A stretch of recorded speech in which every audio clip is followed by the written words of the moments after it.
एक चर्चा को जन्म दे दिया।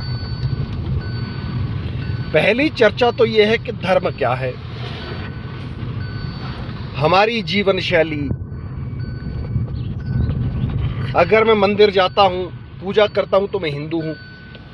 अगर कोई व्यक्ति नमाज पढ़ता है, मस्जिद जाता है तो मुसलमान है। अगर कोई व्यक्ति बाइबल को मानता है, चर्च में जाके प्रेयर करता है तो निसंदेह वो ईसाई है। परंतु इन सब के बीच के जो लूप होल है, वो किस तरीके से लोग उसका लाभ उठा रहे हैं और किस तरीके से हमारा सनातन समाज उनका खामियाजा भुगत रहा है, ये चीजें हमें देखने को मिल रही है।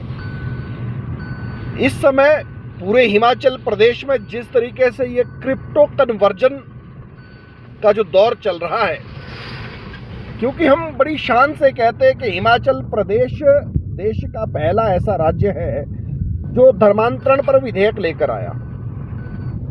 परंतु अगर हिमाचल प्रदेश में हम कानून लेकर आ गए तो भी ये कन्वर्जन क्यों हो रहा है?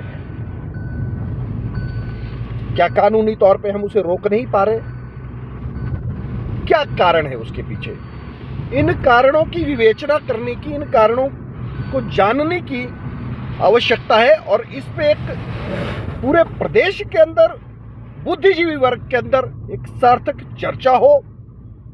सरकार प्रशासन देखे कि इसमें क्या कमियां हैं, क्या इस कानून में संशोधन किया जाना चाहिए, क्योंकि जो जाति की व्यवस्था है वो हिंदू, बौद्ध और सिख समाज के अंदर है। माननीय सर्वोच्च न्यायालय ने भी स्पष्ट तौर पर कहा कि यदि कोई व्यक्ति ईसाई धर्म अपना लेता है तो वहां पर कोई उसको जातिगत अनुसूचित जाति के लाभ नहीं मिलेंगे। परंतु हम देख रहे हैं कि कोई व्यक्ति चर्च में जाता है या चर्च खोल के बैठ जाता है, बाइबल को मानता है अपनी रोज की जीवन शैली में, जब कोई बात आती है तो वो अपने हिंदू अनुसूचित जाति के अधिकारों का उपयोग करता है। तो जब उसने अपनी जीवन शैली बदल दी, तो अगर वो हिंदू अधिकारों का उपयोग करे तो हमारा ये मानना है कि हमारे अनुसूचित जाति के जो भाई हैं उनके हकों पर भी ये डाका है।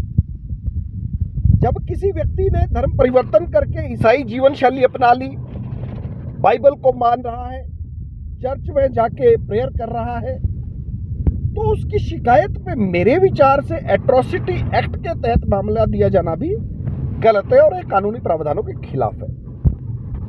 अगर खिलाफ नहीं भी है तो भी सरकार को, समाज को, बुद्धिजीवी वर्ग को चिंता करनी चाहिए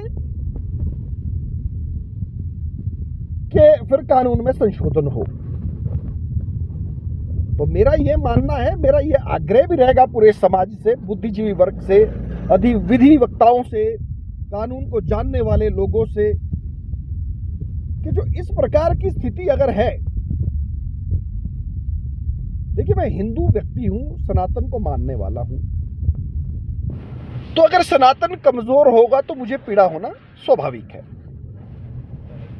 इसीलिए आज ये चिंता वाजिब है, क्योंकि जो क्रिप्टो कन्वर्जन का दौर है, भोले भाले गरीब लोग, अनुसूचित जाति के लोगों को कहीं प्रलोभन देकर, कहीं कुछ स्वप्न दिखाकर, जो क्रिप्टो कन्वर्जन का ये दौर है, ये चल रहा है, खुलेआम चल रहा है और हर व्यक्ति को इसकी जानकारी है। अगर कोई ये कह रहा है कि ऐसा नहीं है तो बिल्ली को देखकर कबूतर अपनी आंखें बंद कर ले, ये वो स्थिति होगी। मेरा मकसद कोई विद्वेष फैलाना नहीं है, मैं किसी धर्म के खिलाफ बात नहीं कर रहा हूं। मेरा मकसद ये है कि जो हमारे हिंदू भाई हैं, अनुसूचित जाति के भाई हैं, उनके हकों की रक्षा हो, उनके हकों पे कोई डाका ना पड़े। अगर कानूनी लूपहोल का बेनिफिट उठाकर कुछ लोग इस तरह की बात कर रहे हैं, कोई ईसाई बन जाता है और फिर भी वो अनुसूचित जाति के लाभ ले रहा है, क्योंकि कागजों में उसने अपना धर्म परिवर्तन नहीं कराया। कागजों में एक, मेरे विचार से, मुझे एक ध्यान भी आ रहा है, एक न्यायालय का भी आदेश है अब इस वक्त एग्जैक्ट मैं नहीं बता पा रहा हूँ कि क्या ये वो कौन से न्यायालय का आदेश था। उसमें स्पष्ट तौर पे न्यायालय ने भी शायद ये कहा कि कागज में धर्म परिवर्तन करना ही धर्म परिवर्तन नहीं है। जब व्यक्ति कोई आचरण में धर्म परिवर्तन कर ले तो वो भी धर्म परिवर्तन की श्रेणी में आता है। अगर हिमाचल प्रदेश के कानून में ऐसा प्रावधान नहीं है तो ये होना चाहिए, इसकी आवश्यकता है।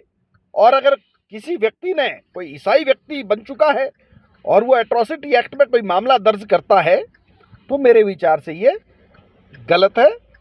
इसकी पूरी जांच होनी चाहिए और विधिवक्ता और जो समाज के बुद्धिजीवी लोग हैं, प्रतिष्ठित लोग हैं, उनको इस तरह की बातों से सबक लेके भविष्य की चिंता करनी चाहिए कि कानून में कहाँ संशोधन की आवश्यकता है।